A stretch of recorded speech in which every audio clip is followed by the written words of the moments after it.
आपल्या पालक ज्यांचा उल्लेख आदरणीय शिक्षणाधिकारी मॅडम यांनी केला त्यांना मी विनंती करतो की त्यांनी आपलं मनोगत व्यक्त करावं। सर्वप्रथम मी या ठिकाणी सर्व महापुरुषांना अभिवादन करते। आईसाहेब जिजाऊ, माता सावित्रीबाई फुले, माता रमाई अहिल्याबाई होळकर यांना मी नतमस्तक होते, कारण त्या होत्या म्हणून माता भगिनींनो आज आपण स्वतंत्रपणे या ठिकाणी येऊ शकलो। मंचावर उपस्थित सर्व मान्यवरांना या ठिकाणी मी माझा नमस्कार करते आणि आलेले सर्व पालक, माता भगिनी आणि विद्यार्थी यांना देखील माझा नमस्कार।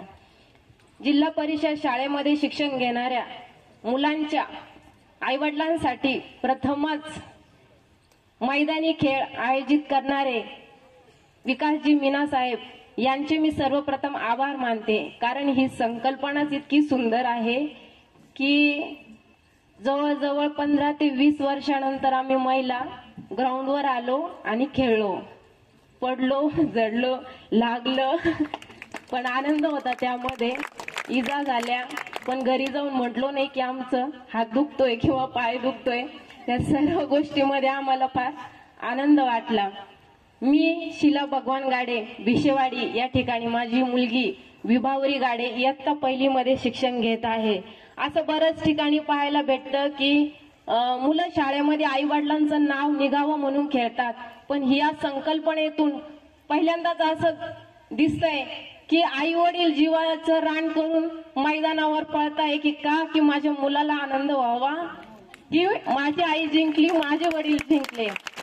मॅडम, मी तुम्हाला सांगू इच्छिते, मध्यंतरी सोशल मीडियावर एक मेसेज होता की शाळा आणि कॉलेजमध्ये टॉपर असणाऱ्या मुली लग्नानंतर जातात कुठे। आज सांगते की लग्नानंतर त्या इतक्या व्यस्त होतात की आपण शाळेमध्ये खूप सुंदर चित्रकला करू शकतो किंवा खूप छान खो खो खेळत होतो, या सगळ्या गोष्टीचा त्यांना विसर पडतो।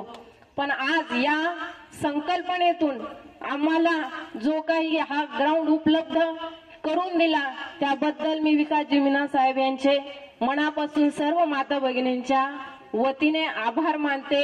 आणि माता भगिनींचं सांगते, एक किचन मध्ये माल जर गेली म्हणून पाळणाऱ्या आम्ही माता भगिनी असं वेळा एक प्रयत्न करतो की मांजरीच्या आधी आम्ही किचन मध्ये पोहोचू आणि तिला हाकलवून लावू। आणि आज 100 मीटर धावण्याच्या स्पर्धेमध्ये आज आम्ही या ग्राउंडवर पळतोय, याबद्दल खरंच सांगते आम्हाला स्वतःलाच आमचा अभिमान वाटला आणि आनंदही वाटला की आपण गेलेले दिवस पुन्हा या ग्राउंडवर जगतो आहे। अशा सुंदर सुंदर संकल्पना विकासजी मीना साहेब मॅडम आपण जिल्हा परिषद शाळेत शिक्षण घेणाऱ्या मुलांसाठी, जिल्हा परिषद शाळेसाठी आणि पालकांसाठी आमच्यापर्यंत आणाव्यात, जेणेकरून समाजामध्ये जी एक भावना आहे जिल्हा परिषद शाळेमध्ये शिक्षण घ्यायचं म्हणजे पालकांना थोडासा कमीपणा वाटतो, पण आज मी ज्या शाळेमध्ये माझी मुलगी शिकतीये, मी स्वतः ग्रामपंचायत सदस्य आहे, पण माझ्या मुलीचा ऍडमिशन भिशेवाडीला व्हावं म्हणून माझा कुठलाही वशिला त्या शाळेत चालला नाही। माझी मुलगी स्वतः 1 वर्ष वेटिंग वर होती त्या शाळेमध्ये, तर याचं सर्व श्रेय मी त्या ठिकाणी आज असलेले फेरोज सर, विजय सर, अर्जुन जाधव सर यांना देते, कारण खूप छान शिकवतात। आज माझी मुलगी पहिलीला आहे तर 150 पर्यंत पाढे तिचे पाठ आहेत। तर हा आदर्श जिल्हा परिषद शाळेने जो समाजापुढे ठेवलेला आहे, असे शिक्षक जर आपल्याला लाभले तर आता जे उपसरपंच म्हणून बोलले की जिल्हा परिषद शाळेला 1 नाही 2 नाही पण सगळ्या जिल्हा परिषद शाळेला वेटिंग लिस्ट लागेल, हे दिवस फार दूर नाही।